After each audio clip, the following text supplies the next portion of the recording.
Magandang gabi sa inyong lahat and welcome sa ating YouTube channel, Bagong Pilipinas, Old Queen TV. So mga idol, kung kayo ay baguhan pa po sa aking YouTube channel, kayo po ay aking anyayahan mag-subscribe, paki-like na rin po at pakipindot ang notification bell para lagi tayong updated sa ating mga ginagawang video mga idol. So mga idol, mayroon ka bang ganitong uri ng coins? Alamin mo dahil po mataas na po ang kanyang value ngayon sa bariyang ito. Okay mga idol, bago tayo mapunta doon sa value ng coins na ito ay nais kong batiin ng maraming salamat ang lahat ng mga nanonood at taga-subaybay sa aking YouTube channel Bagong Pilipinas, Old Queen TV, at sa lahat ng mga new collectors and old collectors around the world. Thank you so much sa panonood ninyo at sana suportahan ninyo mga idol ang aking YouTube channel.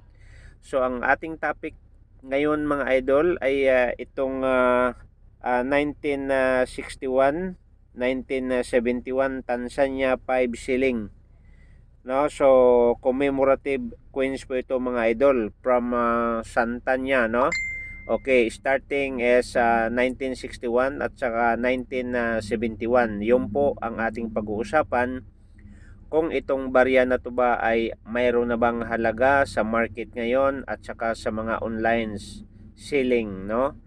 Okay, so mga idol, baka mayroon kang ganitong uri ng barya at kung saan mo lang nilalagay, alamin mo muna at itago mo dahil tumataas po ang value ng mga coins na to ngayon mga idol. So mga idol, itong coins na to ay na-issue po ito ng Tanzania and period the Republic 1964, year 1971, no, hanggang 1981 mga idol, value 5 shilling, no. Okay, composition mga idol, copper, nickel and nickel 75% and 25%. Ang kanyang bigat o timbang mga idol ay 13.8 grams dahil malaki po itong coins na to mga idol, no. And diameter po niya is 31.5 mm at ang kanyang thickness ay 22.2 mm. At good news mga idol, kaya pala itong barya na to ay medyo mataas na po ang kanyang halaga at hinahanap ng mga collectors, new collectors and old collectors. Ito po ay hinahanap po nila ngayon dahil ang mintage po niya mga idol ay exactly 1 million mintage. So napakababa po ang kanyang mintage, kaya po itong baryang ito mga idol ay rare na po ang kanyang value ngayon sa online, no? Okay, so mga idol, punta na tayo doon sa presyuhan sa coins na ito, no?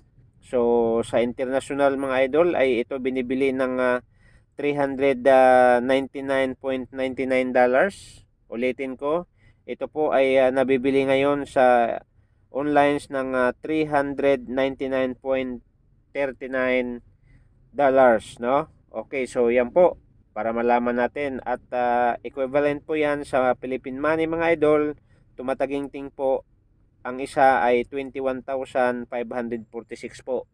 Yan po ang presyo ng coins na to mga idol. Baka mayroon kayo, ulitin ko, no, paki-check po ang inyong mga lagayan, baka mayroon kayong pakalat-kalat ng ganitong uri ng coins at hindi na ninyo pinapansin.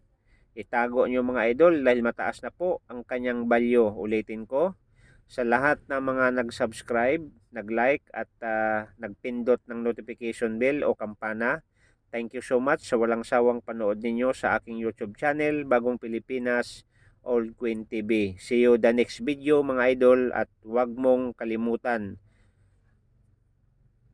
Thank you so much.